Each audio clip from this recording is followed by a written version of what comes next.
Welcome back. President Biden has condemned the protests at America's universities, saying they will not change his policies towards the conflict. But there are signs that his handling of the Israel-Hamas war is hitting his popularity. Well, joining us now from Washington is Kiley, a Republican representative for California. Thank you so much for joining us here on the program.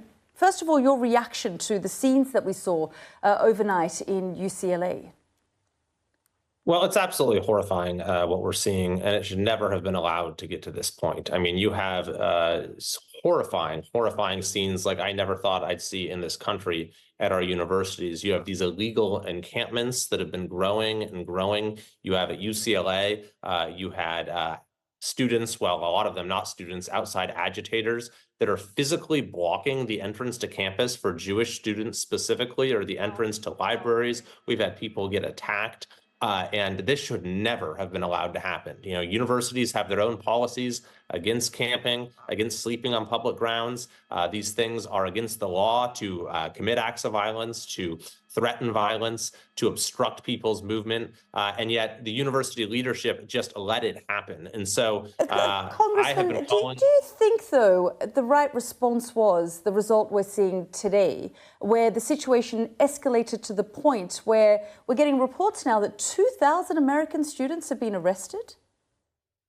Absolutely. Those who are breaking the law and obstructing the rights of others and stopping students from being able to get on campus and get to class. I mean, some of the images we were seeing, some of the images that were coming out globally were professors, totally unarmed, standing on a lawn, being sort of brutally handled by the police who confronted professors and those students who were, as you say, setting up these tent cities, and the university, said that they needed to remove them. But the handling of the police and the way that they went in there and sort of created what some of their professors are telling me is the violence that we saw.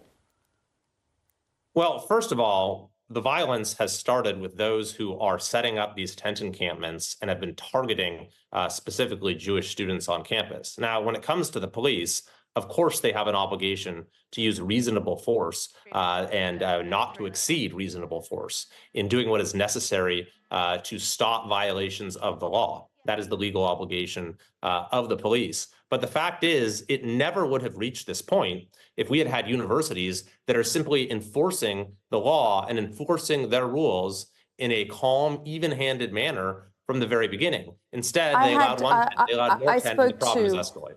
I spoke to a professor from Columbia just about half an hour ago on this program, and she said it initially had almost a carnival feel about it, and that she didn't hear any anti-Semitic statements from the students. And it only escalated when the police were brought in by the university president. But I also want to put another point to you. I mean, I'm sorry, I need to just clarify. That is absolutely false. We had a hearing with the president of Columbia, I guess it was about a week and a half ago. At that point, you hadn't really seen the situation get to anything like it is right now in terms of what's going on in the encampments and everything else.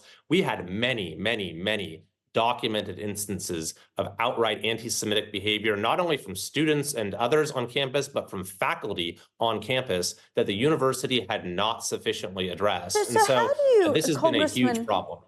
And I've spoken to Jewish students as well on this program who have expressed their concerns and fears around being on campus. And I've also spoken to students who have said that they were peacefully protesting. But I just want to put the point around protest and cracking down on protests. I was also speaking to demonstrators from Egypt, for example, people within the Arab world who have also faced a crackdown from authoritarian regimes there. And they say the situation in America is horrifying them and is probably going to be used against them by their leaders because, they don't expect that to happen in America. That's a great point.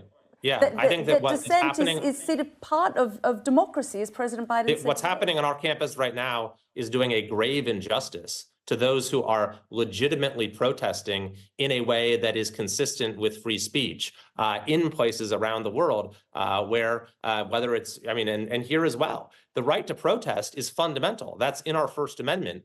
What's happening when you have people that are issuing threats, that are blocking people from coming onto campus, that are occupying buildings, that are blasting loud music so nothing else can happen?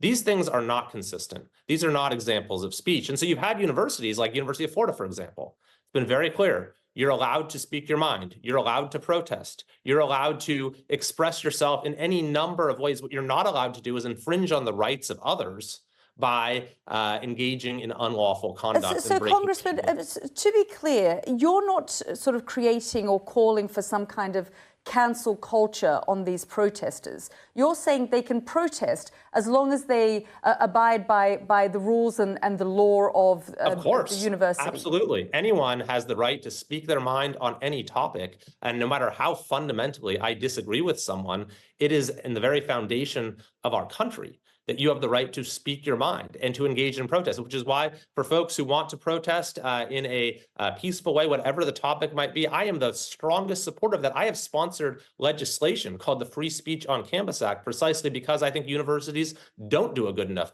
job of protecting freedom of speech. That's not what's going on here. When you occupy a campus and stop people from getting into class and attack students and stand in their way going to the library, that is not speech. That is conduct that violates the law, and it needs to be punished. Okay, Congressman, we'll have to leave it there. Thank you very much for joining us here on the program. You bet. Thank you for having me.